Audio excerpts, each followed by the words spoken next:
Labour Party 2023, Mr. Peter Gregory Obi.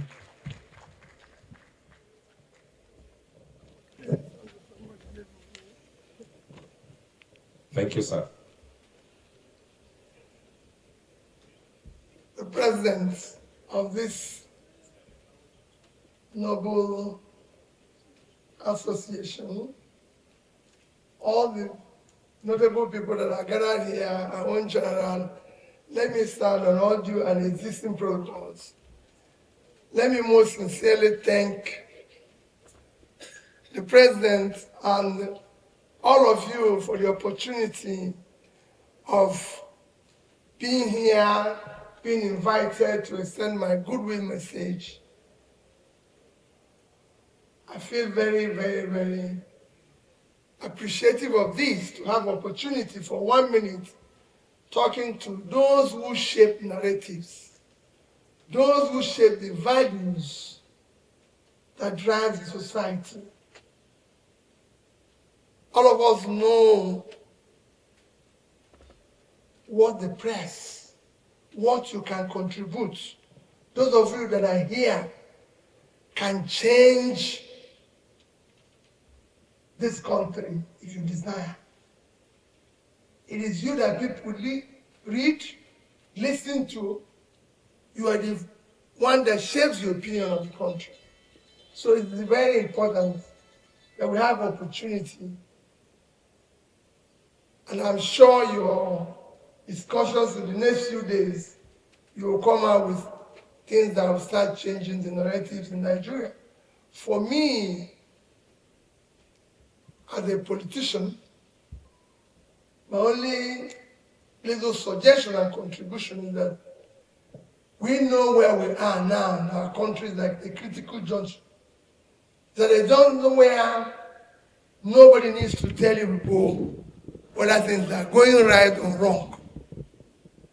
I was just talking to somebody this morning. I said, in the past 2 weeks, we've had a position where the President of America has made a statement. I even asked General, I'm sure General will be lecturing you people more on it, had made a statement. And in that critical tweet, issue of genocide, killings were mentioned. I asked, I'm happy he's there, and I've asked somebody earlier before him this morning, because I met another general that was coming here this morning in the plane. I said, General, what do you think about this? And I've asked General this morning too. Where we have a situation where somebody mentions something, and instead of looking at the stark reality, are they killings? Yes.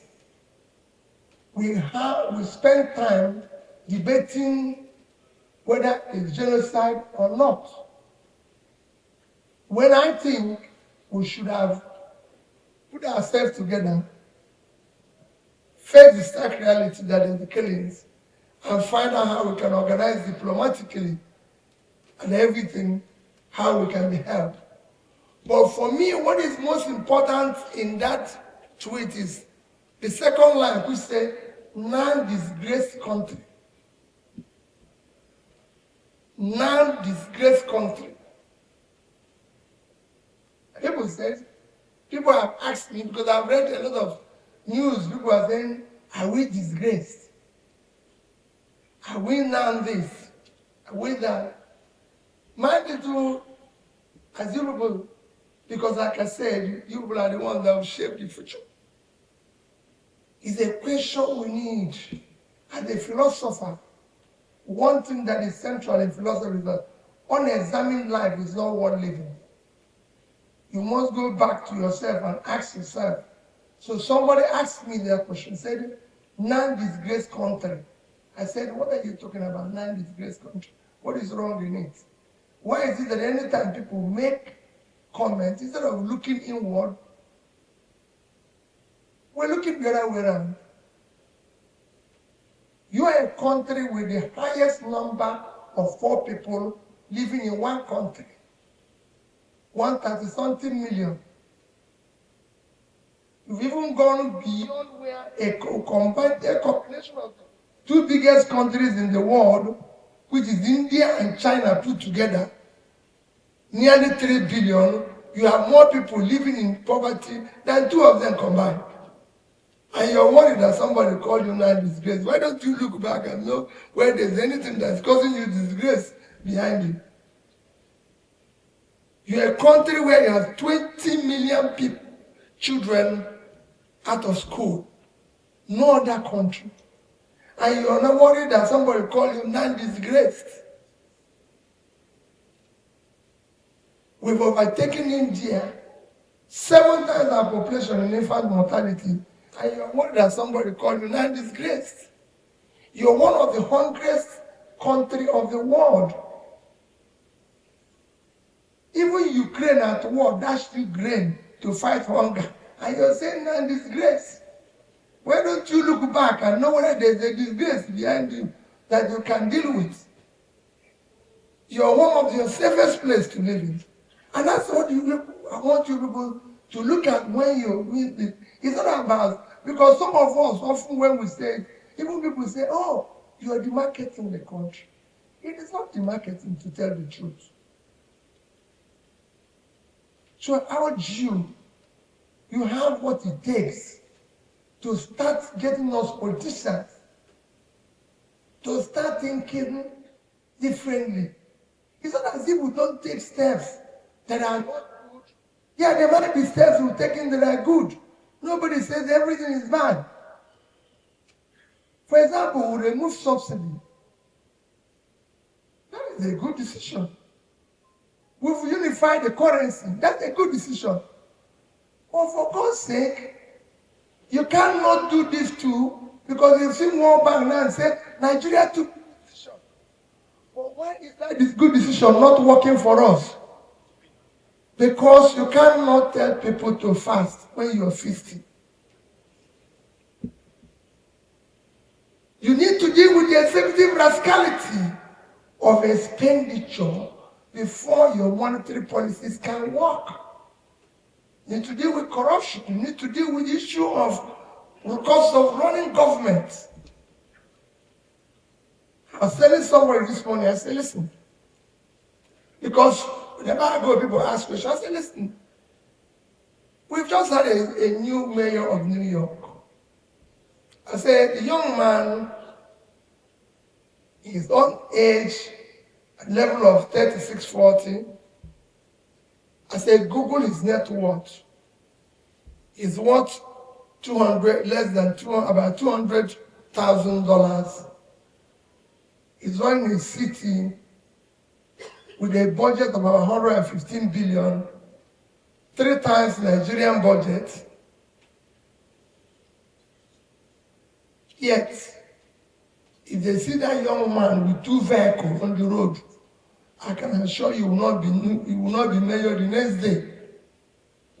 2 vehicles, I didn't say 3, 2. He just said, I'm mayor of New York. I cannot move around like this. I said, that is the problem. We have a California that is the 6th biggest country in the world, with almost a 5 trillion economy. They don't have a lodge in Washington. If the governor tries to put a watch, it will be dismantled. So these are things we need to start looking where we have a teaching hospital. There's so many things. It's goodwill that I'm supposed to be telling you, but I need to also bring things you need to think about and everything. For me, I want you people to do tour. President, go to your national hospital. You can't stay there. The stench there will not allow you to stay there. It's your #1 hospital in the world. The budget of that place is about 10% of the budget of National Assembly Clinic. It's your #1 hospital. If you look at your 2024 budget, The National Assembly Clinic had about 15 billion.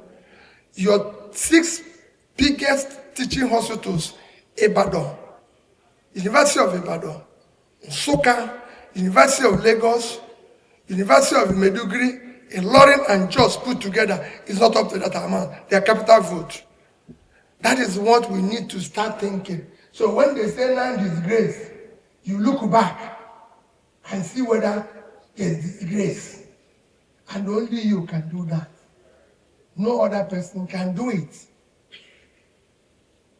We're building 4 biggest bus stations in the 6 geopolitical zone for 142 billion. Where you don't have a primary health care in all those regions, that is 60% is unfunctional. Mothers can go to hospital and give birth and be alive. And we're building bus station. Which bus? Is it government or work of government to build bus stations? So we can go on and on, but my dear people, I wish you people well in your discussion. But please, know that we have a country. We need to deal with this country. We need to ask ourselves a question like, remove subsidy.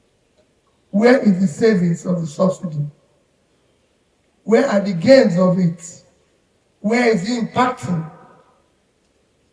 Despite the fact that we remove subsidy, we borrowed more money. And all this borrowing, like I asked a few days ago, and they said, I'm not advising the young ones very well. Go and check the Euro bonds we're issuing now. They are 1948, 1949, 1951, 1952. I'm definitely sure people like me will not be there. It's our children that will pay it. And so what are we investing that they will use to pay it when it matures? Nothing. Because we are eating that money. This is time for everybody to help. Finally, please, we are in democratic dispensation. You have to bear the voice of opposition. I'm happy, I must thank you people for inviting us. Because we were never invited. So it's the first time, so I must thank you people for the opportunity to even say hello. I was surprised when I saw the invitation. I said, opposition invited. Maybe. But when they told me where you were doing the opening, I said, I won't go there. But they said there is another place. So I can tell you what I thought at last. I said, I won't go there. But now that they brought it to where people like us can come, we come. But I can tell you, this is how it's done everywhere in the world. You must help that the oppositions be heard. You must help us to start solving the issue of having strong opposition, strong institutions, so that people can speak out. Nobody wants, Peter Obi is not desperate to be president of Nigeria. I'm desperate to see Nigeria work for my children. I'm lucky where I am today. My children might not be that lucky. So we must stop this abuse of our country. And all of us, I need. Those who are in office today are not going to be in office forever. People have passed through there. They're even going to die. So why don't we build a better place for our children? Why are we destroying the place our children are going to live in? For a country that God blessed with everything, gave every opportunity. So help the opposition, help the voice, help the parties. I recall what Yaradua always says every day. May so rest. Yaradua told the INEC chairman in front of me, he said, I want all parties to work. I don't like all these things that you say parties have problems. Now we have situations where people are happy that other parties are having problems. How can you be happy that other people are not well in a system where everybody is supposed to be well? My dear people, let us fight the abuse. It will take its revenge on our children. God bless you. Thank you so much for that. So please, we'll find your indulgence to hold on for a second. Let me, my dear sister, And I assure everybody, if there's one person who have benefited from the media, I'll count myself as one. Just like I keep telling people that there's one man who has benefited from Nigerian judiciary, I'll count myself as one. I went to court when I was impeached. I went to court after my election without meeting the 5 judges. They gave judgment in my favor without meeting them. I went to court of appeal without meeting the judges. They gave judgment in my favor. I was removed and I went to Supreme Court for interpretation without knowing one Supreme Court judge, meeting them. The 7 of them agreed with me. But I can tell you, nobody can get that in Nigeria today. Let's be realistic. If it was today, in fact, they might even fine me for coming to court without seeing them at all. I would have gone. So the same thing. I look at wonderful people here who have done good, been fantastic journalists without even asking anybody for anything. People are reading every day. They're all over here. People who have written for nothing. And they do it with their listen. But I'm also urging you people, the ones coming after you are not doing the same thing. No.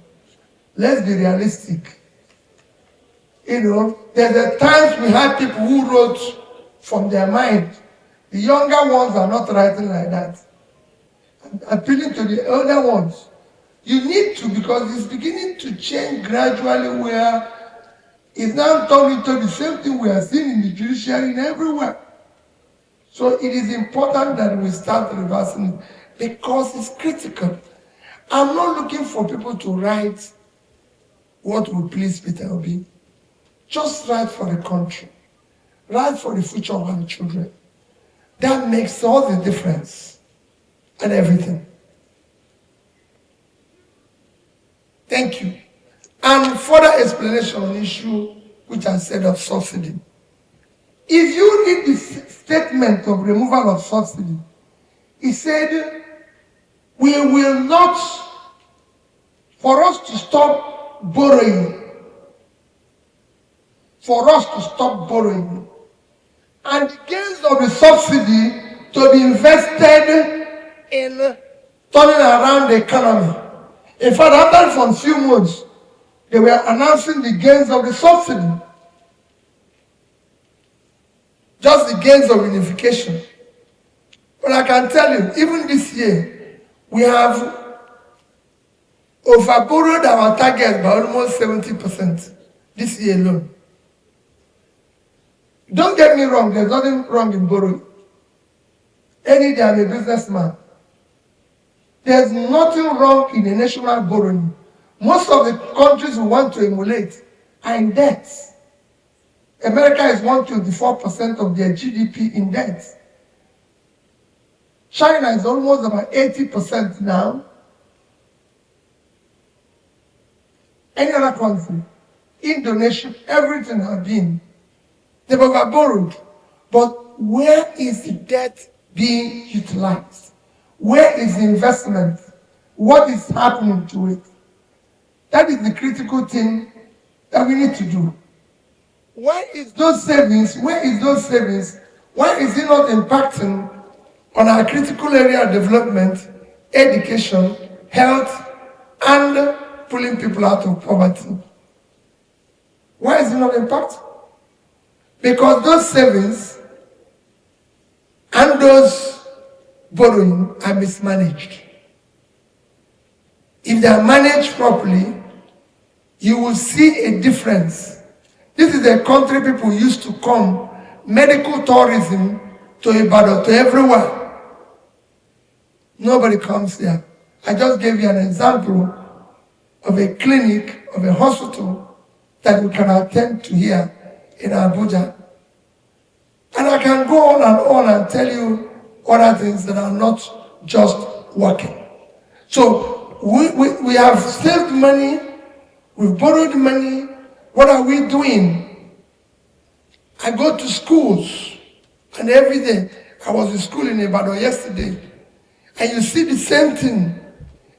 I give you an example now. WAEC has just announced that they can now only do WAEC exam through using laptop. Hey, which secondary school have laptop here? Which secondary school? One is that the number of people in our secondary school is too low.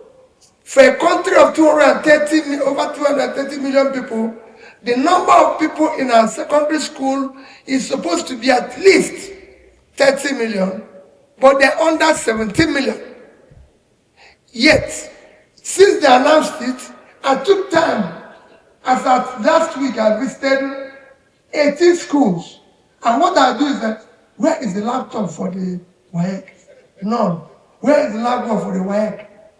Assuming we decide to provide 15 million children laptop at cost of 100,000 naira each, it's 1.5 trillion. Are you saying this country cannot afford it? With all the waste we are throwing every year. That's what we're saying. So let us know that this money we took from here, this is where it is. That's the only development is all about. It's all rocket science. I've traveled all over the world and I see where people are borrowing. Look at our SMEs. Our SMEs are dying. Small businesses are dying. SME, everywhere in the world, drives 60% of their business. Here is dying. What is their biggest problem? Access to capital and training. Nobody can borrow money at something percent and survive.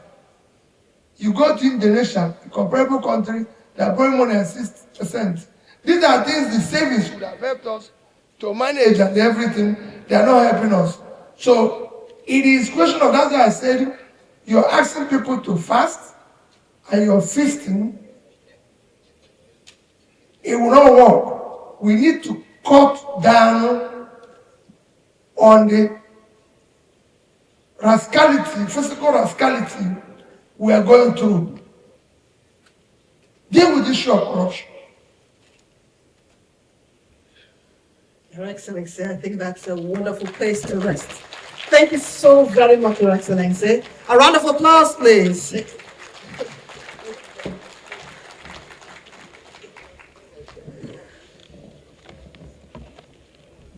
Yes, so. Distinguished editors, Mr. Peter Gregory Obi. Thank you very much, sir. I don't know. Is it? Okay, but I think we should just go ahead.